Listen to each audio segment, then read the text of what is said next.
Hello students, আমি Nitish sir জ্ঞানজ্যোতি coaching সেন্টারের পক্ষ থেকে তোমাদের প্রত্যেককে জানাই আরো একবার স্বাগত। তো স্টুডেন্টস, আজকে আমি তোমাদের সঙ্গে যে বিষয়টি নিয়ে আলোচনা করব সেটা হচ্ছে হরপ্পা সভ্যতার ড্রেনেজ সিস্টেম কেমন ছিল সেই নিয়ে আলোচনা করব, বা পয় প্রণালী ব্যবস্থা। হরপ্পা সভ্যতার পয় প্রণালী ব্যবস্থা সম্পর্কে আলোচনা করো। এই প্রশ্নটা কিন্তু তোমাদের এই বছরের জন্য খুবই গুরুত্বপূর্ণ একটা প্রশ্ন। তো বিস্তারিত আলোচনা করার পূর্বে তোমাদেরকে বলবো, যারা এখনো আমাদের চ্যানেলটিকে সাবস্ক্রাইব করোনি তারা অবশ্যই চ্যানেলটিকে সাবস্ক্রাইব করে পাশে থাকা বেল আইকন অল প্রেস করে দাও, যাতে নেক্সট টাইম থেকে কোনো ভিডিও আপলোড করলে তার নোটিফিকেশন সবার আগে তোমার কাছে পৌঁছে যেতে পারে।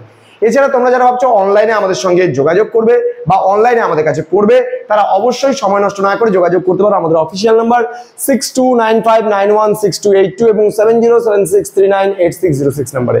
তোমাদের টোটাল কোর্স ফি রয়েছে তোমাদের সাধ্যের মধ্যে। যোগাযোগ করো আমাদের অফিসিয়াল নাম্বার ডিটেলসটা জানার জন্য। চলো শুরু করছি আজকের ক্লাসটা। দেখো, হরপ্পা সভ্যতার নগর পরিকল্পনার আমরা বেশ কিছু বৈশিষ্ট্য কিন্তু আমাদের চোখে পড়ে। যেমন হরপ্পা সভ্যতার এলাকা, হরপ্পা সভ্যতার দুর্গ, হরপ্পা সভ্যতার রাস্তাঘাট, হরপ্পা সভ্যতার ড্রেনেজ সিস্টেম। এইভাবে করে হরপ্পা সভ্যতার বেশ কিছু বৈশিষ্ট্য দেখে, বাড়িঘর ইত্যাদি দেখে আমরা বলতে পারি যে হরপ্পা সভ্যতা বিশ্বের মধ্যে সর্বপ্রথম নগরকেন্দ্রিক সভ্যতা ছিল, এটা আমরা বলতে পারি। এবার হরপ্পা সভ্যতার একটা নগরকেন্দ্রিক সভ্যতার একটা নমুনা বা একটা বৈশিষ্ট্য হচ্ছে হরপ্পা সভ্যতার প্রয় প্রণালী ব্যবস্থা। এবার হরপ্পা সভ্যতার যে ড্রেনেজ সিস্টেম বা নর্দমা ব্যবস্থা যে ছিল বা প্রয় প্রণালী ব্যবস্থা যে ছিল, সেটা বিশ্বের যে কোনো সভ্যতার সঙ্গে তুলনা করা চলে। এত উন্নত মানের হরপ্পা সভ্যতার ড্রেনেজ সিস্টেম কিন্তু ছিল।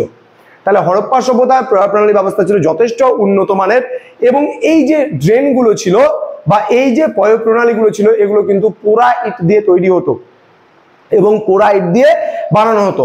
এবার প্রতিটা বাড়ি থেকে কুয়োর জল কি হতো, রাস্তার ধারের যে নর্দমা, সেই নর্দমা বা প্রয় প্রণালীতে গিয়ে পড়তো, এবং সেই প্রয় প্রণালীর জল আবার গিয়ে রাস্তার বড় মানে তোমার হচ্ছে যে ড্রেন ছিল বা বড় যে মানে তোমার হচ্ছে প্রয় প্রণালী ছিল, সেই বড় প্রয় প্রণালীতে কিন্তু পড়তো।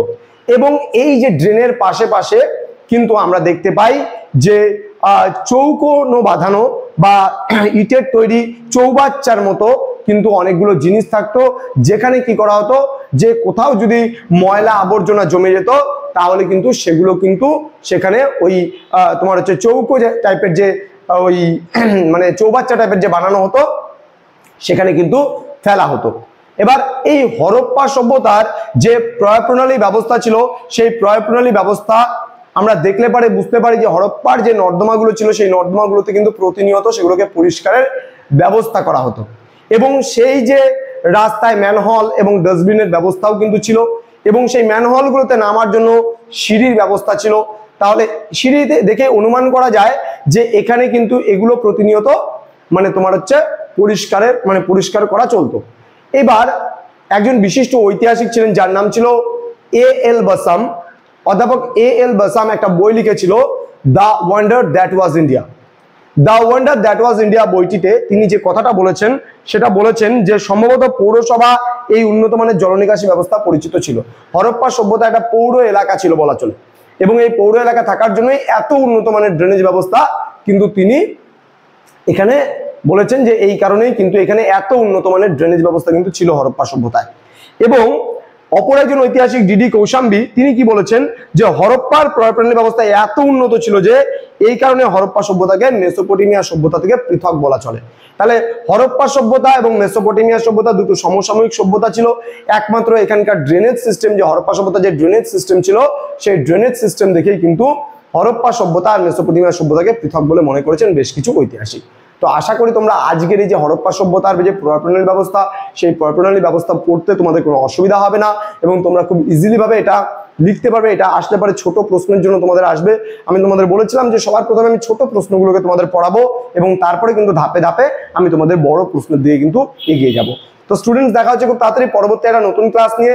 তোমরা প্রত্যেকে ভালো থাকো, সুস্থ থাকো, আর ভিডিওটি ভালো লাগলে অবশ্যই লাইক, কমেন্ট, শেয়ার, সাবস্ক্রাইবের আশা রাখলাম। দেখা হচ্ছে খুব তাড়াতাড়ি পরবর্তী একটা নতুন ক্লাস নিয়ে। Thank you.